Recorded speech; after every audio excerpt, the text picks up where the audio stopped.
बलूचिस्तान की आज़ादी का ये मुकम्मल दस्तखत है, पुरजोर ऐलान है। मुनीर देखते रह गए, शहबाज लुट गए, पाकिस्तान टुकड़े टुकड़े हो गया, बलूचिस्तान बन गया, आज़ाद मुल्क हो गया। कैसे ये सब हो गया? सोशल मीडिया पर वायरल हो रहा ये पोस्ट लाखों बार देखा जा चुका है। कोई इसे पाकिस्तान के टूटने की शुरुआत बता रहा है तो कोई 1971 के बाद सबसे बड़ा भूचाल। लेकिन क्या सचमुच पाकिस्तान का सबसे बड़ा प्रांत उससे अलग हो गया है? क्या दुनिया के नक्शे पर एक नया देश बन चुका है, या फिर ये सिर्फ दावों, घोषणाओं और इंटरनेट पर छिड़ी एक जंग है? हम सब बताएंगे। पहले आपको लेकर चलते हैं उस तारीख की ओर जिसने बलूचों के मुस्तकबिल को दगा का पहला दाग दिया था। तारीख 11 अगस्त 1947, जब दुनिया के नक्शे पर पाकिस्तान का वजूद भी नहीं आया था। उसी दौर में रियासत कलात को एक स्वतंत्र राज्य के रूप में स्वीकार किए जाने की घोषणा हुई, जो अब बलूचिस्तान है। और आज 78 सालों के खूनी संघर्ष के बाद बलूच नेताओं ने फिर इतिहास का पहिया घुमा दिया है। सोशल मीडिया से लेकर अंतर्राष्ट्रीय गलियारों तक एक खबर आग की तरह फैली है। बलूचिस्तान ने पाकिस्तान से पूरी तरह आज़ादी का ऐलान कर दिया है। 11 अगस्त को अपना स्वतंत्रता दिवस घोषित किया है। दावा सिर्फ आज़ादी के ऐलान का नहीं है, दावा ये है कि रिपब्लिक ऑफ बलूचिस्तान ने अपने इलाके के 85% हिस्से पर कब्जा कर लिया है।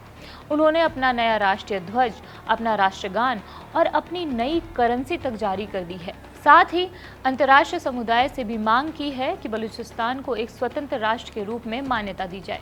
तो क्या सच में पाकिस्तान का 44% हिस्सा उसके हाथ से निकल चुका है? क्या 1971 में बांग्लादेश के बाद अब 2026 में पाकिस्तान का दूसरा बंटवारा होने जा रहा है, या फिर ये सिर्फ कागजों और इंटरनेट पर लड़ी जा रही एक जंग है?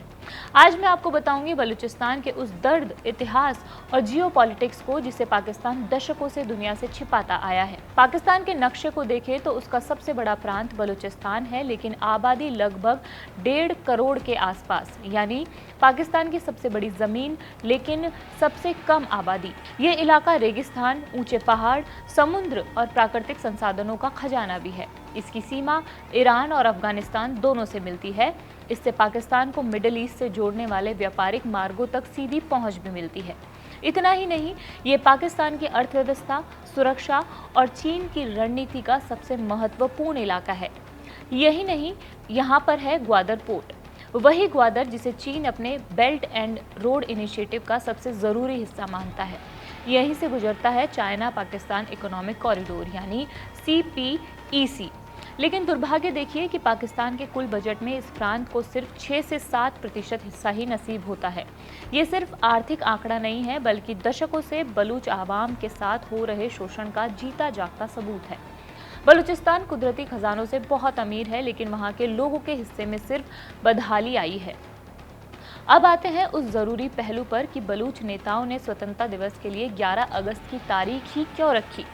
इसे समझने के लिए हमें 1947 के दौर में जाना होगा, जहां अंग्रेज़ों के भारत छोड़ने से ठीक पहले बलूचिस्तान, जो कलात की रियासत के नाम से जाना जाता था, 4 अगस्त 1947 को दिल्ली में ब्रिटिश सरकार, मोहम्मद अली जिन्ना और खान ऑफ कलात के प्रतिनिधियों के बीच एक समझौता हुआ, जिसकी घोषणा 11 अगस्त को की गई।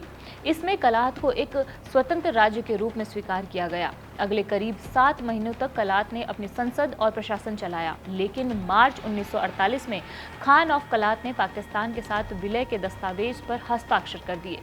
पाकिस्तान इसे वैलिड विलय मानता है, जबकि बलूच राष्ट्रवादी आरोप लगाते हैं कि ये फैसला राजनीतिक और सैन्य दबाव में लिया गया था।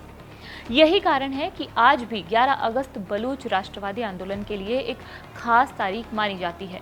जहां दुनिया में बलूचिस्तान को पाकिस्तान का ही हिस्सा माना जाता है, वहीं ये प्रांत खुद को कभी भी पाकिस्तान का हिस्सा नहीं मानता है। यहाँ सालों से आज़ादी का संघर्ष चलता आया है।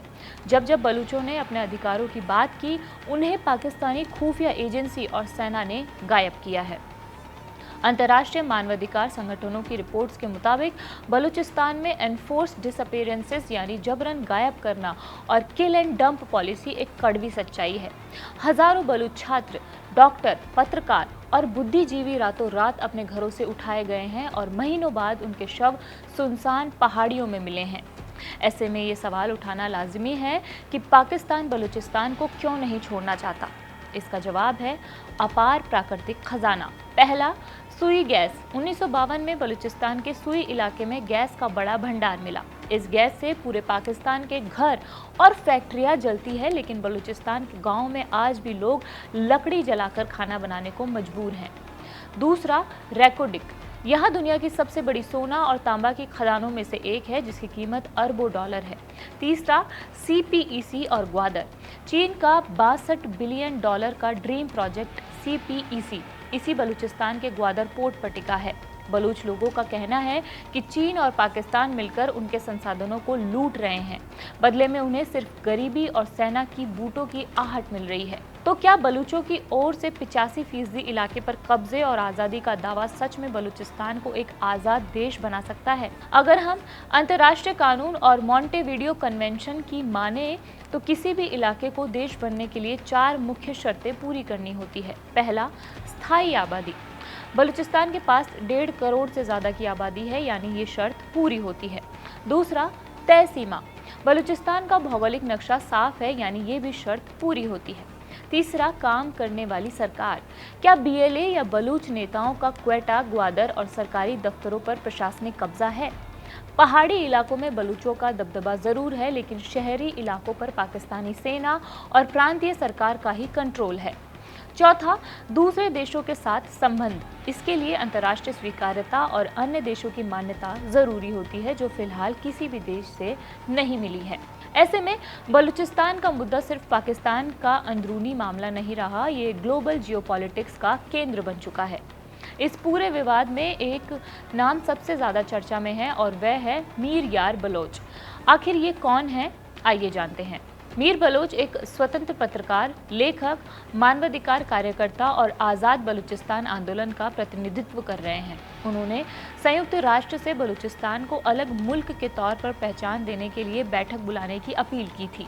साथ ही भारत सरकार से नई दिल्ली में बलूचिस्तान दूतावास को मंजूरी देने की गुहार लगाई थी। वहीं इस लिस्ट में दूसरा नाम है डॉक्टर मेहरंग बलोच का।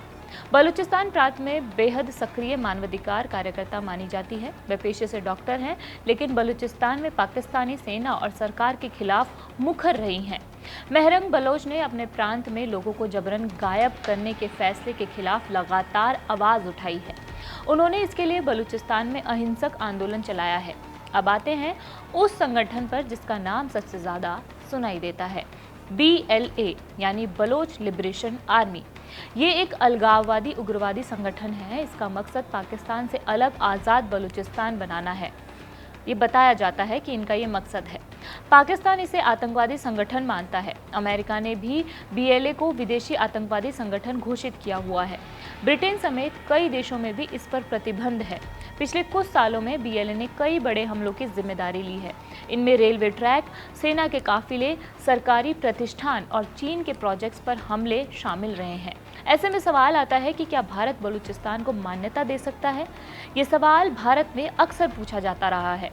भारत आधिकारिक तौर पर बलूचिस्तान को पाकिस्तान का हिस्सा मानता है।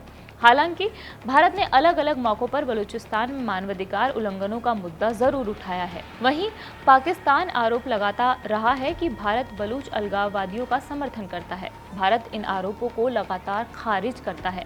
तो ऐसे में क्या पाकिस्तान सच में टूट सकता है? इस पर एक्सपर्ट्स का मानना है कि ऐसा होना बेहद मुश्किल है, क्योंकि पूरे बलूचिस्तान पर अलगाववादी संगठनों का कंट्रोल नहीं है। कुल इलाकों को छोड़ दें तो पाकिस्तानी सेना और राज्य की प्रशासनिक व्यवस्था पूरे प्रांत में मौजूद है। वहीं किसी देश ने स्वतंत्र बलूचिस्तान को मान्यता भी नहीं दी है। इसके अलावा संयुक्त राष्ट्र भी इसे पाकिस्तान का हिस्सा मानता है। ऐसे में सिर्फ राजनीतिक घोषणा या सोशल मीडिया अभियान से किसी नए देश का जन्म नहीं हो जाता है। हालांकि इस बात में दो राय नहीं है कि इतिहास हमें एक बहुत बड़ा सबक सिखाता है। मुल्क गोलियों और टैंकों से जमीन तो जीत सकते हैं, लेकिन लोगों के दिलों को नहीं। 1971 में पाकिस्तान ने यही गलती पूर्वी पाकिस्तान यानी आज के बांग्लादेश में की थी, जहां उन्होंने अपनी ही जनता पर जुल्म ढाए और देश के दो टुकड़े हो गए। आज बलूचिस्तान में भी वही आग जल रही है। 11 अगस्त को स्वतंत्रता दिवस का ऐलान सिर्फ ये तारीख नहीं है, ये पाकिस्तान की तानाशाही नीतियों के खिलाफ बलूच जनता का एक खुला विद्रोह है। अगर पाकिस्तान के हुक्मरान अब भी इतिहास से सबक नहीं लिया अपने ही लोगों को गायब करना बंद नहीं किया और बलूचिस्तान का हक उन्हें नहीं दिया तो शायद दुनिया के नक्शे को बदलने से कोई ताकत नहीं रोक पाएगी। क्या बलूचिस्तान को उसका हक मिलना चाहिए? आपकी जो राय है वो हमें कमेंट्स में ज़रूर बताइएगा। आपके लिए तमाम जानकारी जुटाई थी मेरे साथी दीपांशु ने। इस वीडियो को रिकॉर्ड करने में मेरी मदद की है मेरे साथी नकुल ने। मेरा नाम मनीषा है और देखते रहिए कड़क। शुक्रिया।